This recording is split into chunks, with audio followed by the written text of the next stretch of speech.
வணக்கம் நண்பர்களே, உங்கள் மகேஸ்வரன். நம்ம புதியதாக ஆரம்பிச்சிருக்கோம். நம்ம சோசியல் மீடியா டிஎன்டெக் இந்த சேனலை பார்க்குற நண்பர்கள் சப்ஸ்கிரைப் பண்ணுங்கள், லைக் பண்ணுங்கள், ஷேர் பண்ணுங்கள், பெல் பட்டனை ப்ரெஸ் பண்ணுங்கள். நம்ம போடக்கூடிய அனைத்து தகவல்களும் உங்களுக்கு ஒன்று கிடைக்க நம்ம ஒரு முயற்சியில் ஈடுபட்டிருக்கோம். வாங்க வீடுகளை போகலாம். அதிமுக கூட்டணியில் விஜய், தொடர் முயற்சியில் பாஜக, மறுக்கும் பழனிசாமி.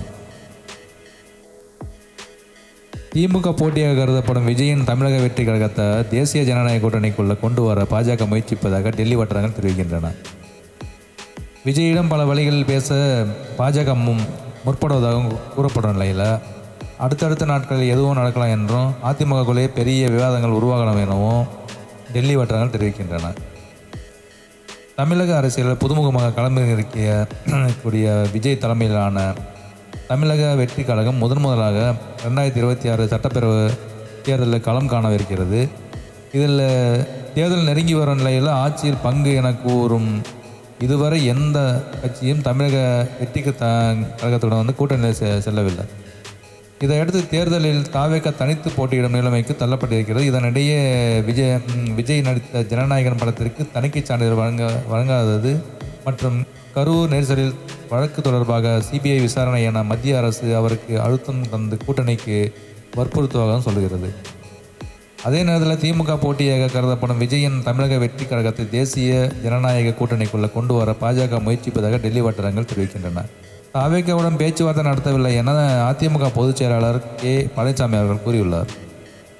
பிற கட்சிகளுடன் பேச்சுவார்த்தை நடத்தவில்லை என தாவேகாவும் தெரிவித்துள்ளது. ஆனால் தேசிய ஜனநாயக கூட்டணியில் தாவேகா இடம்பெற அதிமுக மற்றும் தாவேகாவின் இரண்டாம் கட்ட தலைவர்கள் விரும்புவதாக கூறப்படுகிறது. இதையடுத்து பாஜகவும் தாவேகாவும் கூட்டணியில் கொண்டு வர முயற்சிப்பதாக கூறப்படுகிறது. அதிமுக முன்னாள் அமைச்சர் எஸ்பி வேலுமணி மூலம் தேசிய ஜனநாயக கூட்டணிக்குள்ள தாவேகா கொண்டு வர பாஜக காய் நகர்த்துவதாக கூறப்படுகிறது. இந்த விவகாரத்தில் கே பழனிசாமி அவர்களுக்கு வேலுமணி வழியாக அழுத்தம் கொடுக்க திட்டமிட்டப்பட்டுள்ளதாகவும் தெரிவிக்கிறது.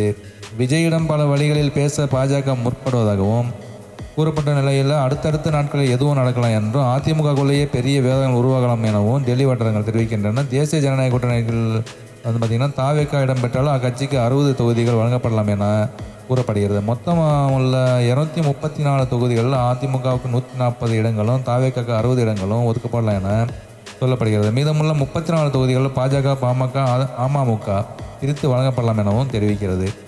அதே நேரம் கூட்டணிக்குள்ள அதிமுக தான் தலைமை என்றும் 150 தொகுதிகளில் அதிமுக போட்டியிடும் என்றும் நிலைப்பாட்டில் கே பழனிசாமி அவர்கள் உறுதியாக இருப்பதாக கூறப்படுகிறது. கூட்டணி ஆட்சி கிடையாது என்றும் தாவேகா அதிகபட்சம் 40 தொகுதிகள் வழங்கலாம் என்பதும் கே பழனிசாமி அவர்களின் நிலைப்பாடு எனவும் அரசின் வட்டாரங்கள் தெரிவிக்கின்றன. மேலும் தமிழக வெற்றி கழக நிர்வாகிகளுடன் விஜய் ஆலோசனையில் ஈடுபடும் போது பலரும் கூட்டணியில் வைப்பது சரியான முடிவு என தெரிவிக்கப்பட்டதாகவும் வேட்பாளர்கள் நேர்காணலிலும் இதையே வற்புறுத்தப்பட்டதாகவும் மேலும் 40க்கும் மேற்பட்ட தொகுதிகளுக்கு மட்டுமே விஜய் நேர்காணலில் நடத்தியுள்ளதாகவும் தகவல் வெளியாகின்றன. இதனால் விஜய் அதிமுகவுடன் கூட்டணி தயாராகிவிட்டார் என்ற தகவல்களும் கூட்டணி தொடர்பான தகவல்களும் யாரும் நம்ப வேண்டாம் என தாவேகா தரப்பில் மாற்றி செய்திகள் வெளிவந்து கொண்டிருக்கின்றன. நம்ம பொறுத்திருந்து தான் பார்க்கணும் என்ன நடக்குது, கூட்டணி அமைப்பாங்களா இல்லையா, தனித்து போட்டிடுவாங்களா என்று நம்ம சரி பார்ப்போம் என்ன நடக்குது என்று. நன்றி, வணக்கம். மறக்காமல் நம்ம சேனலை சப்ஸ்கிரைப் பண்ணுங்கள். நம்ம மென்மேலும் இது போன்ற நல்ல ஒரு விஷயங்களை பகிர்ந்துக்கலாம். நன்றிங்க, வணக்கம்.